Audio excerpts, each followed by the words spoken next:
Mais non. Pas toi. Pas moi de quoi? Tu vas pas faire ça, rassure-moi. Mais faire quoi? Bah, déballer tes cartes Pokémon, là? Ah non, t'inquiète pas, non. Ouf. Mais on est d'accord que c'est quand même ouf ce phénomène, non? Je comprends pas leur délire en tout cas. On va en discuter.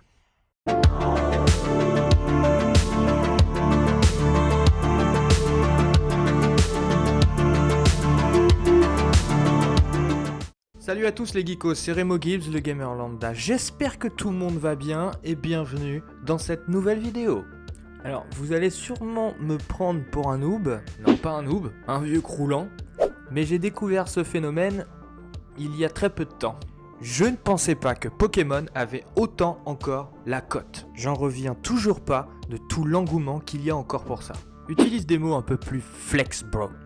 Tu fais référence au mot engouement ? Entre autres. Bon, je ne pensais pas que Pokémon avait autant encore la hype.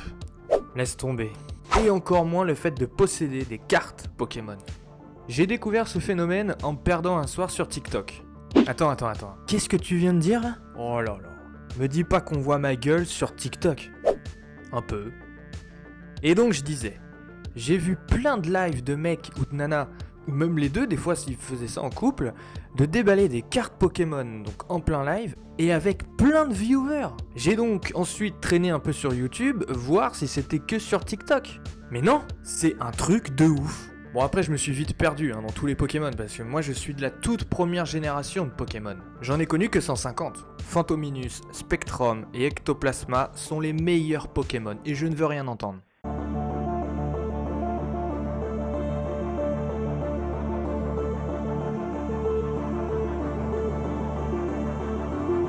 Ouais, je devais avoir 6 ans quand Pokémon est arrivé en France. Et à cette époque-là, c'était dingue, l'engouement. Qu'est-ce qu'on se marre. Je m'en souviens encore, quand on attendait la fin de la journée, on rentrait de l'école prendre notre goûter et découvrir les nouveaux épisodes de Pokémon. Allez, juste pour le plaisir. Un jour je serai le meilleur dresseur. Et voilà, c'était il y a 25 ans mon frérot. Putain mais ouais. J'ai connu les 2 premiers jeux Pokémon qui étaient sortis sur la Game Boy.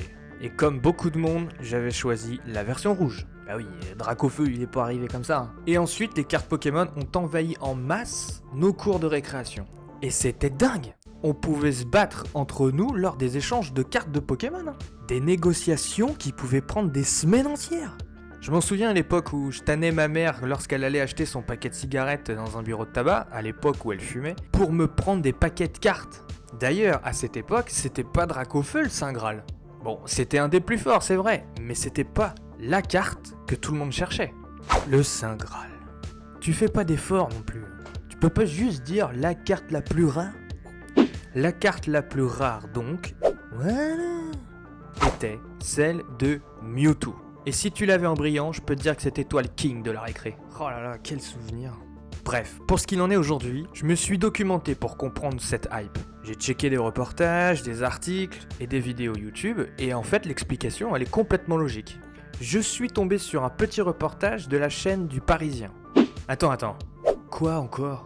Le Parisien, le journal de merde à la BFM TV, qui écrit des articles sans source, sans preuve, sans même connaître les sujets ? Le journal putaclic par excellence. Eh bien oui, j'ai été moi-même surpris, oui. Mais c'est pas le reportage en entier qui m'a fait comprendre la hype. Je vous mets l'extrait. Les premières personnes qui ont connu les cartes Pokémon, elles ont entre 25 et 35 ans. Et c'est à cette période-là où on commence à faire sa vie d'adulte, à avoir des enfants. Donc on a envie de partager d'autres domaines avec eux. Et comme actuellement les enfants collectionnent encore les cartes Pokémon, ça fait déjà un sujet commun entre les parents et les enfants. Deuxièmement, c'est un secteur où on est assez nostalgique. On rachète ce qu'on n'a pas pu avoir quand on était petit. Ouais, ok, d'accord. Éventuellement. Mais ils sont obligés de faire tout un foin, là, quand ils ouvrent leurs cartes. Oh my god! Oh my god! What? No! No way! No way!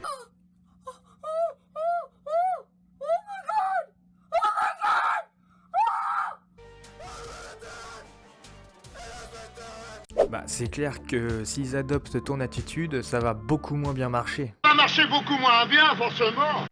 Très drôle ça. Mais attendez, le pire, c'est quand je suis tombé sur cet extrait. Ces cartes, elles datent de 1999. On a les 3 cartes mythiques, Dracofeu, Tortank et Florizard. Là, elles sont gradées donc, dans des coques en plastique de protection. Les estimations basses, pour la Dracofeu par exemple, c'est 10 000, 12 000 euros. Voilà. Combien? Combien?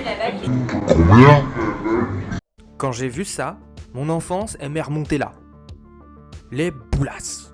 Parce que j'avais en ma possession Carapuce, Carabaf, Tortank, Bulbizarre, Herbizarre, Florizard, Salamèche, Reptincelle et Dracofeu. J'avais ces putains de 9 cartes en bon état. Et vous savez ce que j'ai fait? On le sait tous, frérot. Oh oh, alerte au gogol! Alerte au gogol, les enfants! Après un énième déménagement, je faisais du tri. Je suis tombé sur mon classeur de cartes Pokémon première génération. Et en plus, j'avais la carte de Mewtwo. Et d'autres très stylées et assez rares. T'es le pire bolos que la Terre ait jamais porté, tu le sais ça? Eh oh, oh, oh. Quand je pense que tu pouvais avoir un apport suffisant pour t'acheter une maison rien qu'avec tes cartes Pokémon, ça me fume. On va voir si tu fumes toujours autant. Quand je vais envoyer ton CV chez Hanouna pour devenir chroniqueur chez lui, si tu fais ça...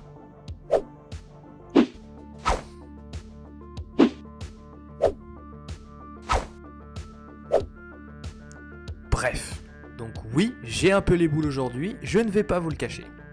Tu m'étonnes. Bon c'est bon, on va pas y passer la journée. En parlant de ça, ça me rappelle aussi le fameux jeu Pokémon Stadium qui était sorti sur la Nintendo 64. We're finally underway with Pokémon Tournament Pokécup Pokéball. We have a large contingent of Pokémon with a bewildering mix of moves.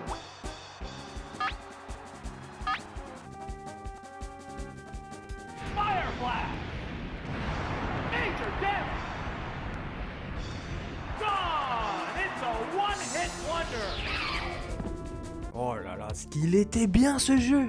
C'était le top pour nous gamins de l'époque. C'était une révolution de passer à la Game Boy Color à une console de salon qui était la Nintendo 64. Les après-midi qu'on passait entre camarades de classe. Et à cette époque, celui ou celle qui avait la Nintendo 64 était respecté, attention hein, parce que tout le monde ne l'avait pas. Quelle époque hein. Ouais. Pour revenir au Pokémon aujourd'hui, comment ne pas passer à côté du délire qu'il y a autour du rappeur Lorenzo? Eh là, t'as ça sur ta commande dans ta chambre, les mises c'est vrille et pète un plomb gros. À la base c'était qu'un bout de carton, y'en a ils le vendent 200 000 balles gros. Et je vous rassure, aucun de ces fonds ne seront reversés à aucune association. Tout est pour mon compte bancaire. Bah ouais bébé, attends. Et mon pote, pourquoi ils ont voulu me raqueter gros? C'est moi qui raquette les gens, arrêtez un peu vos histoires là. Quel troll ce type. Ouais, moi je l'aime bien lui. Ouais, ça m'étonne pas.